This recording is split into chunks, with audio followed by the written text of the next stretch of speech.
nilang kita na mas malayo ng konti. Yung action pinaka-automatic mo, sa mas mataas na altitude, dahil hindi na nararamdaman iba, yung action pinaka-automatic ay na-report na naanak. Opo, secondary na pagkatami, ang itong talabon na makakarating ay kumpara o lambing sa mga bulkan kung naabi nasa sinatang pumutok, mayon, bakat, o magkakak.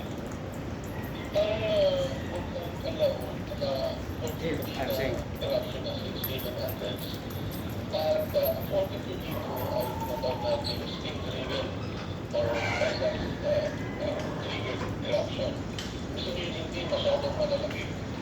Only in 1902, noong 120